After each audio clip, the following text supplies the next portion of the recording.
How's it going everyone, WildeThang here and welcome to a brand new video. In this video I'm going to be doing a review on Destiny for you guys.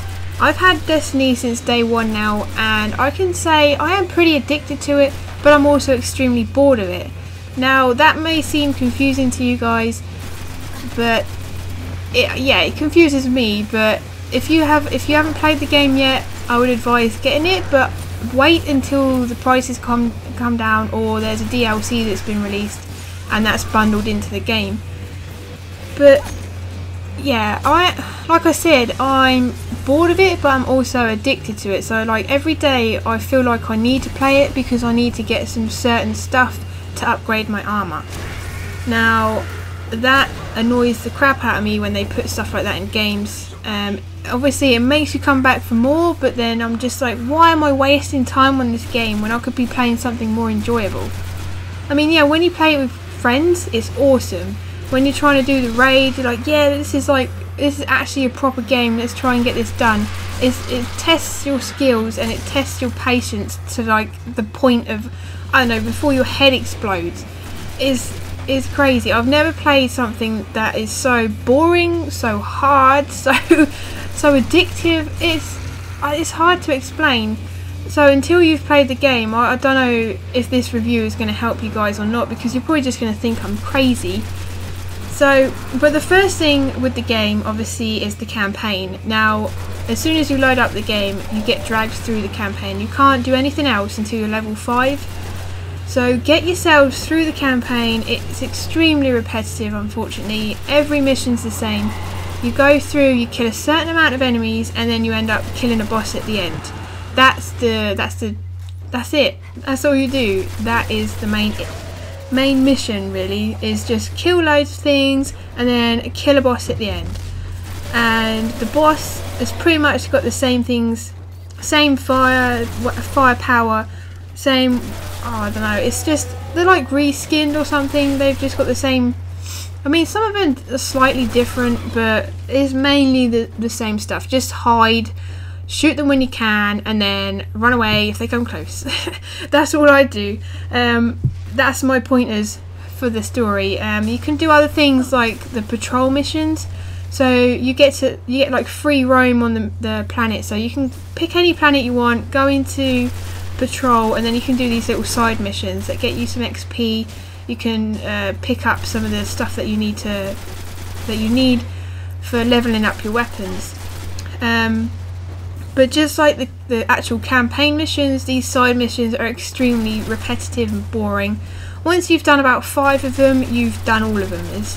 And then it just repeats. Every time you go to a different section of the planet, they refresh.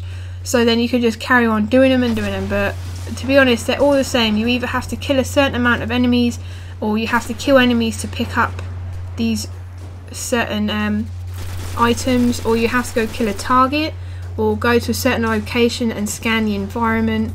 I think that's all of them. I think I've covered all of them. There's probably more, but they are pretty much the same. You have like 5 different types of missions, so that's boring as well.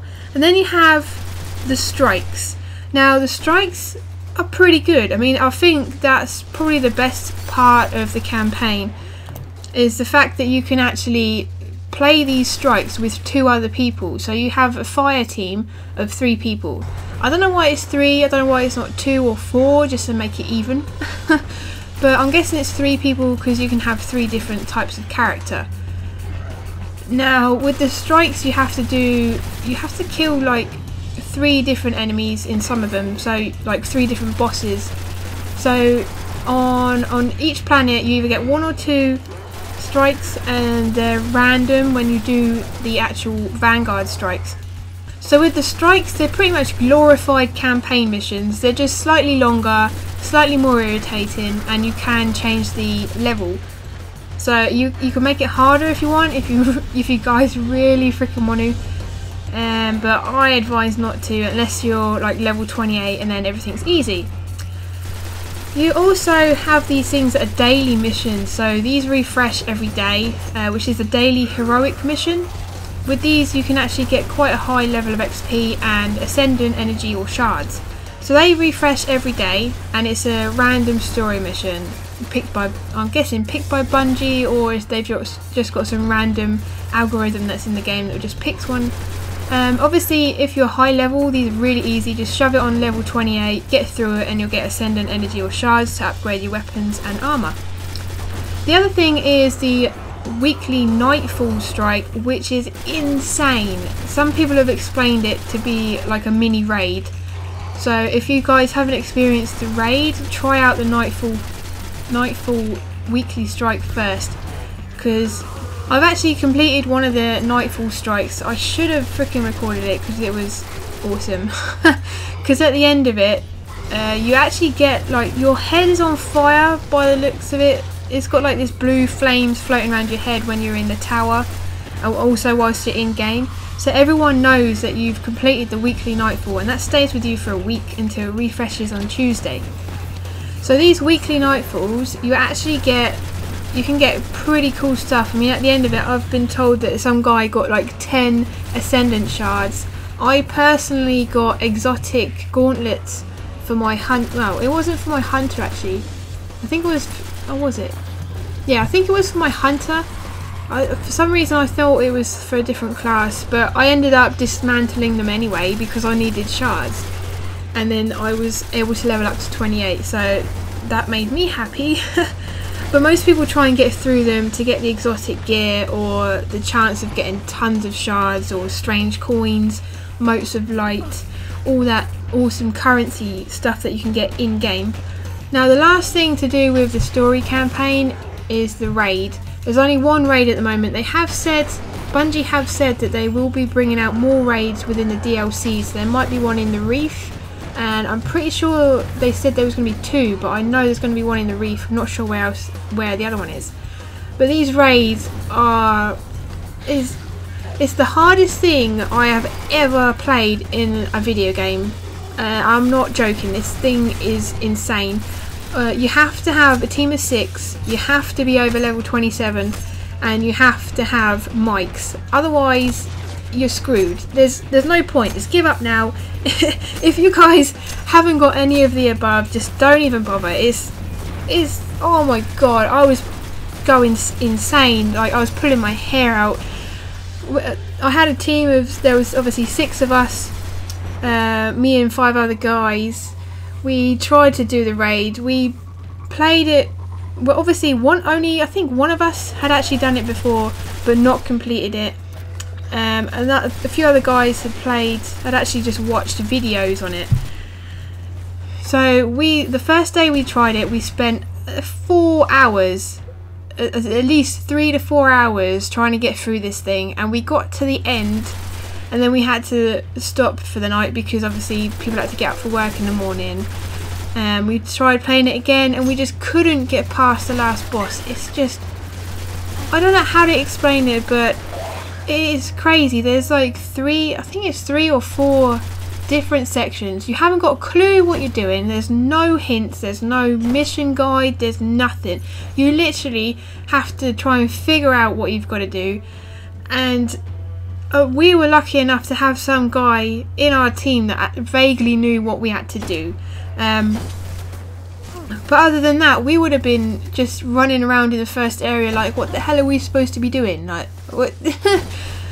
I can't stress that enough, that it's like the craziest thing I've ever played in a game. And I've played some pretty hard games, but oh my god.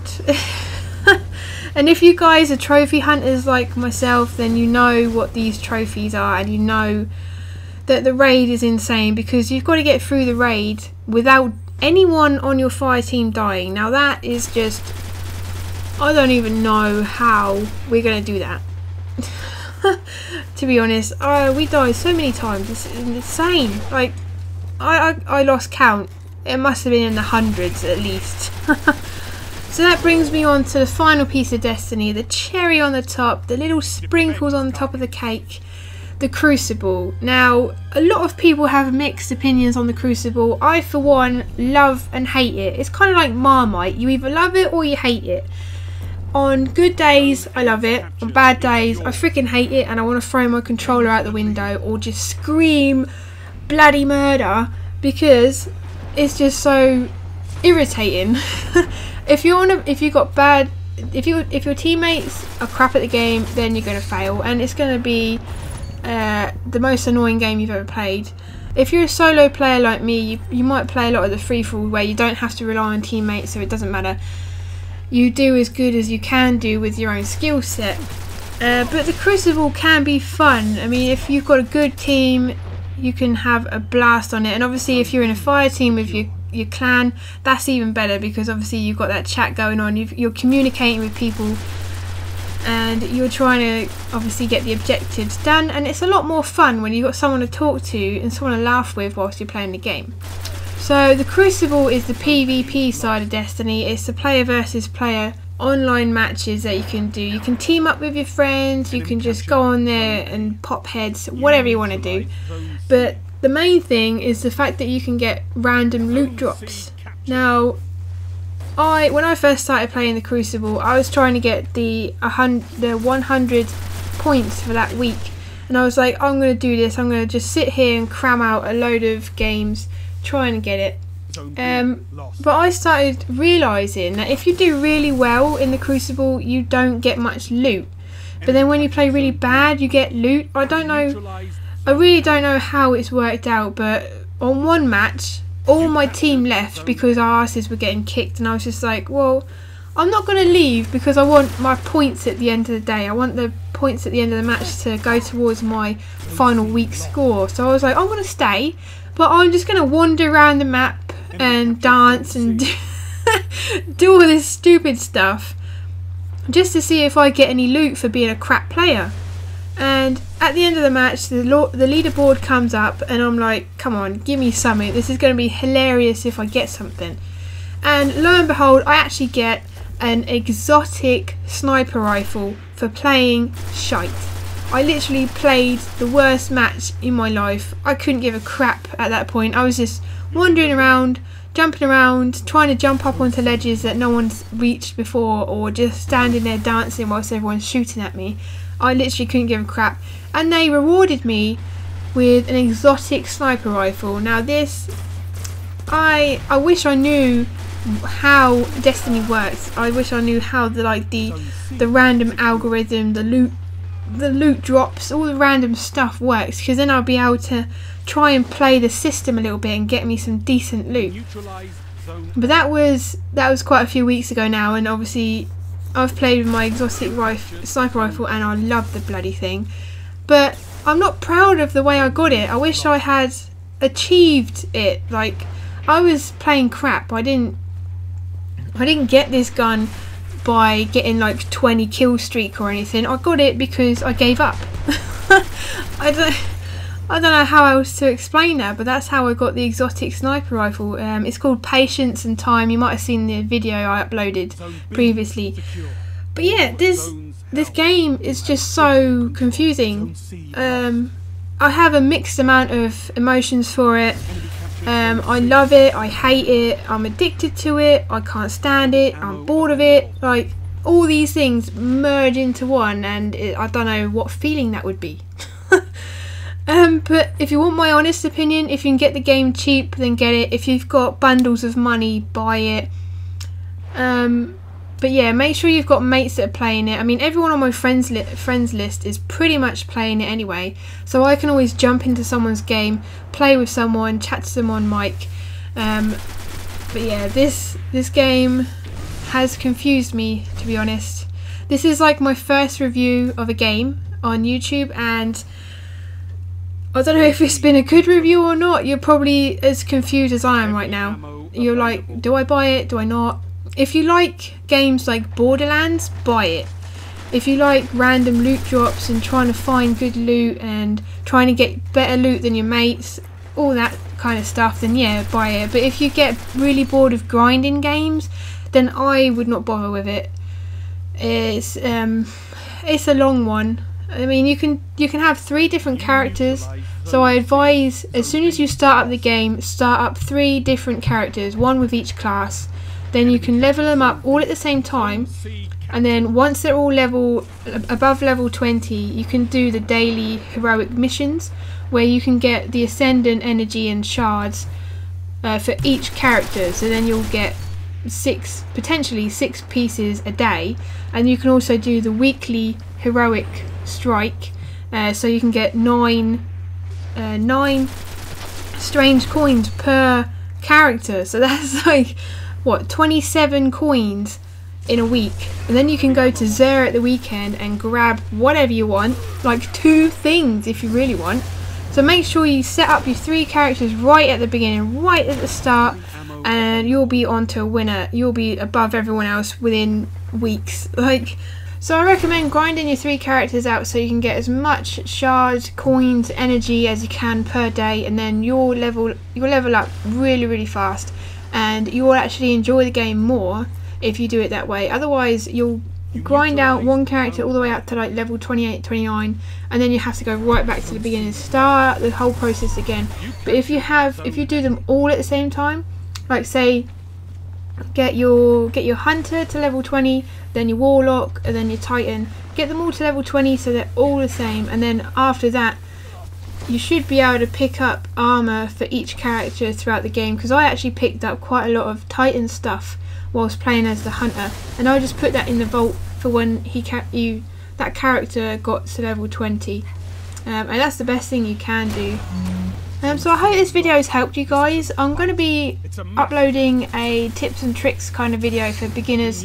Hopefully that will help as well, with loads of like videos, images, all that sort of stuff that will help you through your Destiny path, through your gaming experience, and hopefully make it a little bit more enjoyable for you guys. So if this video has helped, please hit the like button and subscribe if you haven't already, and I will see you in the next video. Bye! Some of these as well. So I'm going to leave the legendary ones till last. We do have a chance of getting an exotic and upgrade materials. So you can get upgrade materials through all of them. So I've saved these up all week and I've been so excited to see what I get. Luckily they've patched it now, so if I do open